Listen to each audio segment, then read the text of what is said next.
చిన్న క్లారిఫికేషన్ చేసినప్పుడు సమాధానం చెప్పట్లేదు కానీ వెరిఫై చేయమని మంత్రి గారిని మీ ద్వారా నేను రిక్వెస్ట్ చేస్తున్నాను అధ్యక్ష. 2024లో ఈ ప్రభుత్వం వచ్చినప్పటికీ జిల్లాల్లో ఇసుక 10 టన్నులు కానీ 20 టన్నులు కానీ లారీ ఇసుక ఎంతకు దొరికేది? శాండ్ జిల్లా హెడ్ క్వార్టర్స్లో కానీ డోర్ డెలివరీ కానీ ఎంతకు దొరికేది?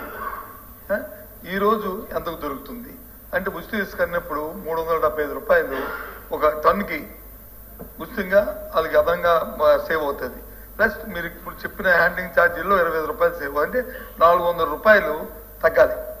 ఒక లారీకి 10 టన్నుల లారీకి ఒక టన్నుకి 400 లెక్కన తగ్గితే 4,000 రూపాయలు. 10 టన్నుల లారీ అయితే 4,000 రూపాయలు తగ్గాలి.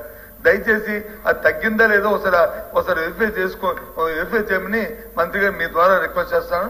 నేను దాన్ని కాంట్రవర్సీ పోలేదు, దాని గురించి కాదు. ఒకసారి వెరిఫై చేస్తే మీకు కూడా దానివల్ల ఎంతవరకు అయింది లేదు ఏ విధంగా ముందుకు పోవాలనే ఆలోచన కూడా వస్తుంది. నాకు తెలిసి మా జిల్లాలో మాత్రం మా జిల్లా కానీ విశాఖపట్నంలో కానీ విశాఖపట్నం టౌన్లో కానీ విశాఖపట్నం జిల్లాలో కానీ విజయనగరంలో కానీ శ్రీకాకుళంలో కానీ ఇంతకుముందు ఇచ్చిన 400 రూపాయలు తగ్గించి ఆ క్వాంటిటీకి ట్రాక్టర్ కానీ లారీ కానీ ట్రాక్టర్ అయితే మూడు యూనిట్లు వస్తుంది అంటే సుమారు 1,200 రూపాయలు తగ్గాల. అదే లారీకి అయితే 4,000 రూపాయలు తగ్గాల.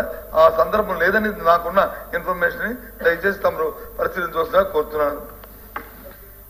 అధ్యక్ష, పెద్దలు యోగి గారు చెప్పినట్లుగా గత ప్రభుత్వంలో వాళ్ళు 375 రూపాయలు కదా అధ్యక్ష, వాళ్ళు ట్రాన్స్పోర్ట్ కానీ ఇవన్నీ కూడా మళ్ళీ ఎక్స్ట్రా అవన్నీ కూడా ఎక్స్ట్రా ఇస్తున్నారు.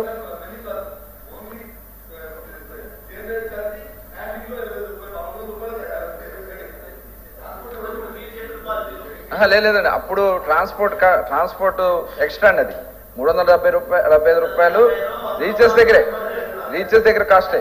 ఇప్పుడు మేము ఆ రీచ్ దగ్గర జీరో అధ్యక్ష. రీచ్ దగ్గర ఒక పైసా చెల్లించాల్సినటువంటి అవసరం లేదు. జస్ట్ ఏదైతే హ్యాండ్లింగ్ ఎక్కడ లోడింగ్ ఛార్జెస్ ఉంటాయో ప్లస్ ట్రాన్స్పోర్ట్ ఛార్జెస్ కట్టుకుంటే వస్తుంది. ఇదే విశాఖపట్నంలో అధ్యక్ష 1,700 రూపాయలకి అమ్మారు అధ్యక్ష. ఇవాళ 600-700 రూపాయలకి విశాఖపట్నంలో అవైలబిలిటీ ఉంది అధ్యక్ష. కావాలంటే చూద్దాం. స్టాక్ పాయింట్స్ అంటే వాళ్ళు తెచ్చుకునేది మళ్ళీ స్టాక్ లో పెడతారు కాబట్టి వాళ్ళకైనా లోడింగ్ ఛార్జెస్ డబుల్ అవుతుంది తప్ప మిగతా డైరెక్ట్ మేము కూడా పంపిస్తున్నాం అధ్యక్ష. డైరెక్ట్ పంపిస్తే 600-700 రూపాయలకి వస్తుంది. విజయవాడ 300 రూపాయలు వస్తుంది అధ్యక్ష.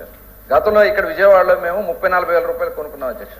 ఇట్లా చాలా వ్యత్యాసం ఉంది. కాబట్టి మీరు ఎంక్వైరీ చేసుకుని వాళ్ళ ప్రజలు అయితే చాలా సంతోషంగా ఉన్నారు అధ్యక్ష.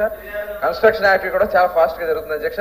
మీరు ఏదైనా సలహాలు సూచించి తప్పకుండా ఈ పాలసీ ద్వారా ప్రజలకి ఏది మంచి జరిగితే అది తీసుకోవడానికి మేము ఎప్పుడు కూడా సిద్ధంగా ఉంటాం అధ్యక్ష.